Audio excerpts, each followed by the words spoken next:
I bet that if we all got together as equals, we could help our community in the most divine way.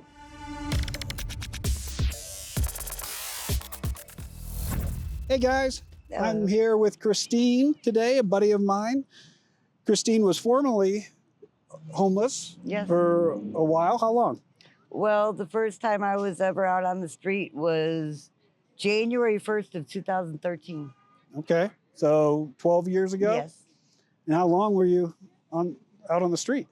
Well, I've traveled, so I've lived both inside and outside for various time spans. Okay. And then my thing always was, if I didn't feel safe at a place, I would prefer to just be out on the street. Okay. Because it's safer sometimes. Yep. That has to be a bad situation if that's safer. Well, it's weird. For some people, it's easier to live on the street than to live around just negative energy. Yeah. So what was your experience on the street? Was it scary? Was it invigorating? Was it all of it from the very beginning, because I first went out on the street after I decided not to go back to Tent City in Austin, Texas in 2012. And then I had this perception of thriving instead of just surviving. And I always try to help. So most people, like, I know a lot of people get wary of the police. For me, it was a different situation because they always saw me helping, even if it was like sweeping but yeah, cleaning up. That's how we met. You were out here helping at one of these organizations, I think Streetscape. Yes. Yeah, we met at Streetscape. Yes. Yep. We're here at Feet Forward today, Tuesday at the Central Park. Yeah, you always seem like you're willing to lend a hand. And now you're actually, you met someone through Streetscape. You became their caregiver, is that correct? Yes, Miss Susan, who's the coffee lady at the event, she saw that first of all, I was cleaning her house sometimes. And then our relationship grew, and we decided that the best thing for both of us was for me to be a live-in caregiver. She doesn't need that much help. It's just a more general thing. What was the hardest thing that you had to go through on the streets? Is there one particular time that stands out? 2017 in Austin, Texas. The whole month of November, various things happened to me. It all started with, I was sitting there listening to my headphones and some chick stole my phone out of my pocket. So it got physical. Okay. And she eventually had called the cops on herself to make me stop following her. I never did get my phone back, but she bit me. And then a guy that I used to be with tried to rape me in an alley. Jeez. And then the guy that I thought would have helped me tried to choke me to death. Obviously, it didn't work. But all that happened in like a 10-day span. That's a bad 10 days. Yes. That's a bad 10 yes. days. So relationships are hard to trust on the street, it sounds like. Are you able to build bonds out here? See, there are certain people that I consider family, and sometimes, it's best just to love people from afar. And that's the best you could do, because it's difficult when you can't make anybody's choices. So when they act out of bounds, it's sometimes hard to put that barrier up, and realizing that they're going to do what they're going to do, and it doesn't matter how you feel about it, which kind of sucks, yet that's everywhere in the world. So, not to put words in your mouth, but it seems like you have to take care of yourself first. Which is very difficult, yeah. You know, for a lot of people, no matter if they're housed or unhoused. Yet, especially out here, it does, because there's a lot of trauma bonding, you know, and one never knows sometimes, unfortunately, how one is one day to the next. Yeah. You know, sometimes people put on a front, a mask, and you don't see it for a hot minute. Yeah. A lot of the people I've been talking to are saying that there's a lot of drug use and there's a lot of mental health problems. Oh, yes. But they're saying that the mental health problems are probably the precursor to the drug addiction problems. People have mental health problems, they end up on the street, they get into the drugs after that. Is that how you see it? Or? Not always. Okay, how do you see it? I've unfortunately heard the most insane stories of 5, 6, 7 single digit numbers, years old, and their family puts them on drugs. I mean, like, I've heard some of the worst stories. And so a lot of people, their mental health issues start when they're children because of the parents. And they don't know any better, so it's generational trauma then. And everyone's an individual, obviously, out here. Everybody has their own story, most definitely. Yeah. Do you see a lot of folks that have mental health concerns out here? Well, I think 95% of people that live on the street, they go through PTSD on a daily. Their anxiety level is always at flight or fight. Yeah. Back to the medication thing. If people had services, psychological services that could prescribe them drugs that they needed rather than using meth, or I mean, meth's probably, and fentanyl probably the worst too out here, right? Yes. If people could get access to things that they needed, get them into a house, have access to medical care, it's basic medical care. Do you think that could help solve the problem if people are self-medicating? You know, there are certain people that it does benefit. Most definitely. You say medication? Yes. Okay. Western medication, yes. There are people, most definitely. And I guess people feel that if they dose themselves, that they're more in control.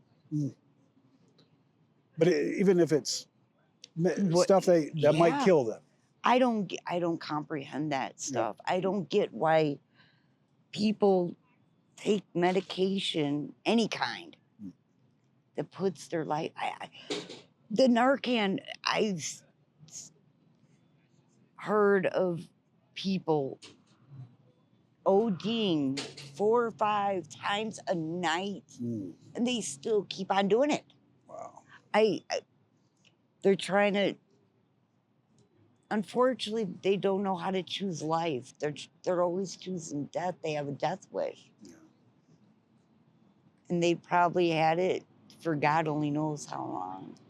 Well, the perception of what the world is probably isn't that wonderful any longer, is it? There's a lot of trauma. People, yes, they lose hope. Yeah. And then, like,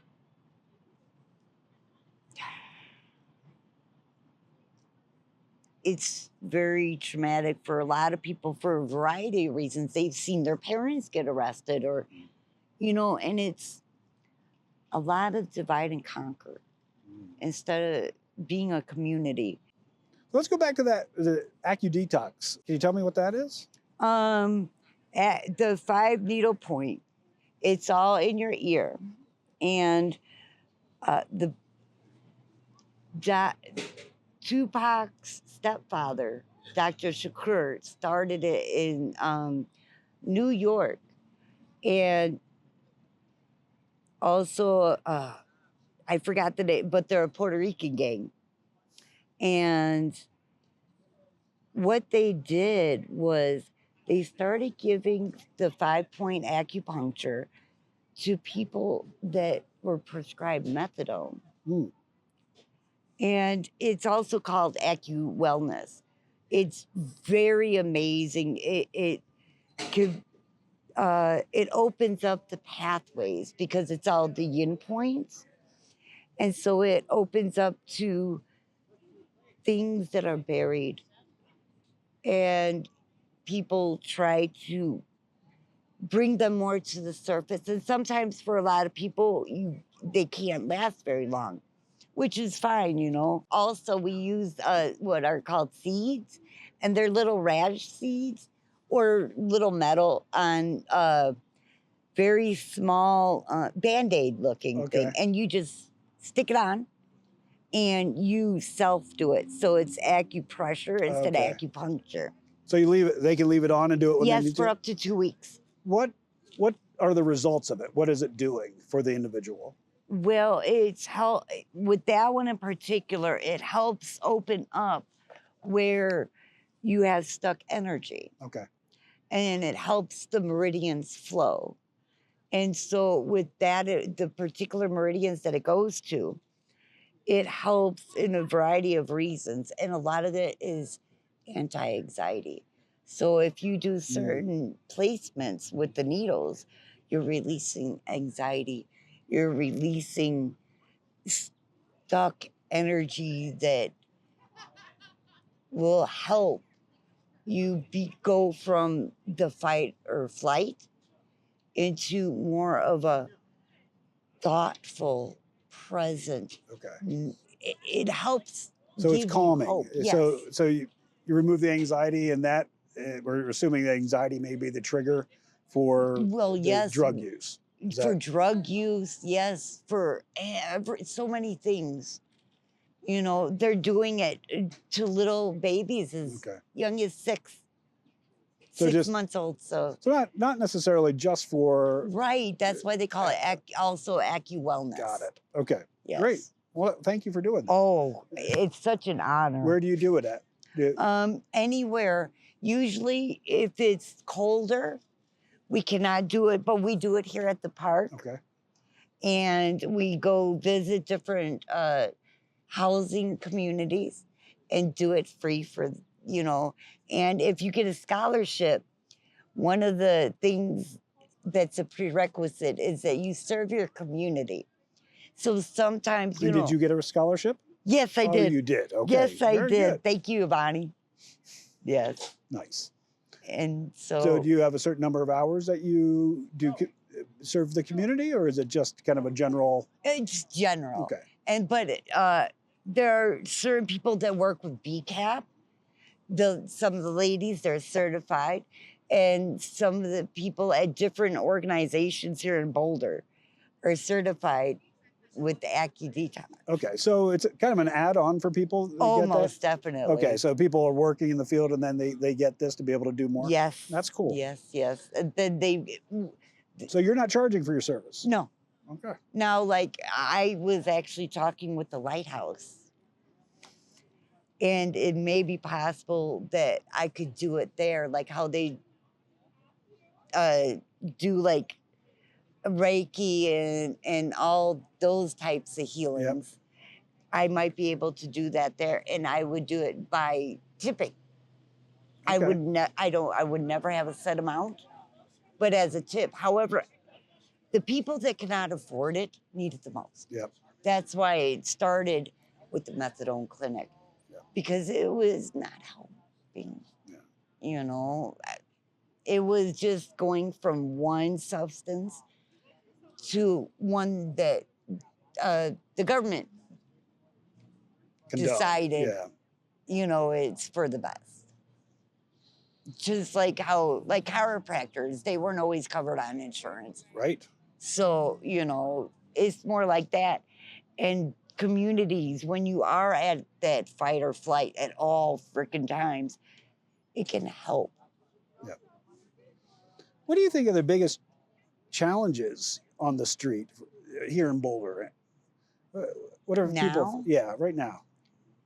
well, for one, people cannot take a shower. They cannot keep clothes because there's only a shower in North Boulder shelter and maybe hidden spots. But that's one of the things. How can you can't have good self-esteem if you haven't taken a shower for 2-3 months. And I'm talking about, I know people that haven't taken a shower like for a year. And then it's such a snowball effect. Nobody wants to be around that, obviously. Yet there isn't a solution. You can't go in that water and no. So, and then clothing. That's a very unfortunate thing also. There is no, you have to go all the way to North Boulder Shelter to wash clothes. There isn't always bus tickets. Unfortunately, it's a lot of disposable clothing. Yeah, And Deacons mostly, helps, right? yes. And which is more trash, and yet it's unfortunately one of the only ways to go about it. It's a lot of money that's being wasted on clothing, I think. Oh, yes. Yeah, a laundry facility would be a great benefit. And also, not everybody knows what to tell anybody to go to. Like, I believe that one of the hardest things is when especially parents are out on the street. Elderlies, I've known people in their 80s out on the street. Oh, it breaks my heart. In the winter with a walker. How people, they're not taken in. A lot of families are broken forever, unfortunately, and it's just very difficult. We used to have Boho, and that was it was Boulder Outreach for the Homeless Overflow. And it was unfortunately a temporary program, yet we used to do mobile churches, and they got for Har Hashem. They were the best helpers, one of the best. And there's not a place for all the people. So many people have frozen. I mean, we do the December memorial, and it's because they took out I think it's like, I forgot the degrees that it has to be below, like 26 or something. I'm not sure of that number, but I know it's less than freezing, which is 32. Yeah. And like 20-mile-per-hour winds. I mean, there's not a lot of choices here in Boulder anymore. For what specifically? To sleep, to lay down, to rest. Okay. And that is really, I know people that have been out for years that, can't go to the shelter because they've been banned forever. They don't have very many choices. And the banning, that people get banned because of certain behaviors, right? Certain things that happen there. And that might be partially due to mental health concerns. Yes. Right? And so the people that potentially need our help the most are getting the least amount of help. Yes.